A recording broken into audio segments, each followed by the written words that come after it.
நம்ம இந்திய தேசிய கொடியை வடிவமைச்சது யாரு அப்படின்னு தெரியுமா? இந்தியாவோட அடையாளமா நமக்கு ஒரு தேசிய கொடி வேணும் அப்படின்னு முடிவு பண்ணதுக்கு அப்புறமா சென்னை உயர்நீதிமன்றத்தில் இருக்கக்கூடிய ஒரு சில வக்கீல்கள் எல்லாமே சேர்ந்து ஆந்திர மாநிலத்தை சேர்ந்த ஒரு வேளாண் துறையில வேலை பார்க்கிற பின்னர் ஆசிரியரா வேலை பார்த்த பிங்களி வெங்கையா அப்படிங்கிறவர்கிட்ட ஒரு சில டிசைன் எல்லாமே செஞ்சு தர சொல்லி கேட்கிறாங்க. அவரும் இவங்க கேட்ட மாதிரி ஒரு சில டிசைன்ஸ் எல்லாமே செஞ்சு வைக்கிறார். இந்த சமயத்துல 1921 அப்போ அகில இந்திய காங்கிரஸ் கமிட்டி கூட்டத்துக்கு விஜயவாடாவுக்கு காந்தி வராங்க. அங்க வந்த காந்தி கிட்ட இந்த வெங்கையா அவரோட டிசைன்ஸ் எல்லாத்தையுமே காட்டுறாரு. அந்த டிசைன்ஸ் பார்த்த காந்திக்கு அது எல்லாமே ரொம்பவே பிடிச்சு போச்சு. இருந்தாலும் அதுல ஒரு சில மாற்றங்கள் எல்லாமே சொல்லி ஒரு குறிப்பிட்ட தேதியும் சொல்லி அந்த தேதியில எனக்கு அந்த டிசைனை கொடுங்க அப்படின்னு சொல்லி கேட்கிறாரு. ஆனா அந்த குறிப்பிட்ட தேதியில இந்த பிங்களி வெங்கையா அந்த டிசைனை கொடுக்க தவறிடுறாரு. அதனால காந்தியே இதை பேஸ் பண்ணி ஒரு டிசைனையும் ரெடி பண்றாரு. அதாவது முதல்ல வெள்ளை, அப்புறம் பச்சை, அப்புறம் சிகப்பு அப்படி இருக்கிற அந்த அடிப்படையில ஒரு தேசிய கொடியை ரெடி பண்றாரு. நடுவுல கைத்தறியும் இதுல இருக்கு. இதுல இருக்கக்கூடிய அந்த சிகப்பு நிறம் இந்துக்களை குறிக்கிறதாகவும், அதுல இருக்கக்கூடிய அந்த பச்சை நிறம் இஸ்லாமியர்களை குறிக்கிறதாகவும், அதுல இருக்கக்கூடிய அந்த வெள்ளை நிறம்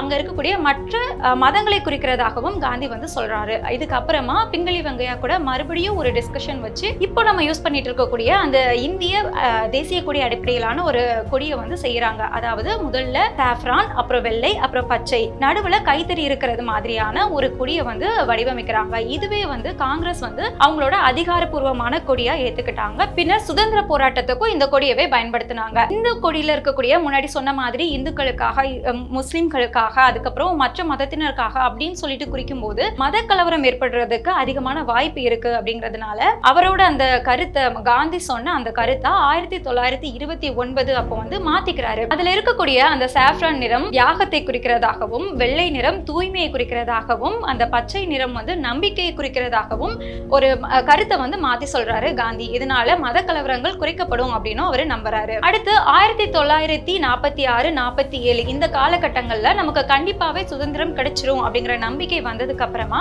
இந்தியாவோட அடையாளத்துக்காக நமக்குன்னு ஒரு கொடி வேணும் அப்படின்னு முடிவு பண்றாங்க.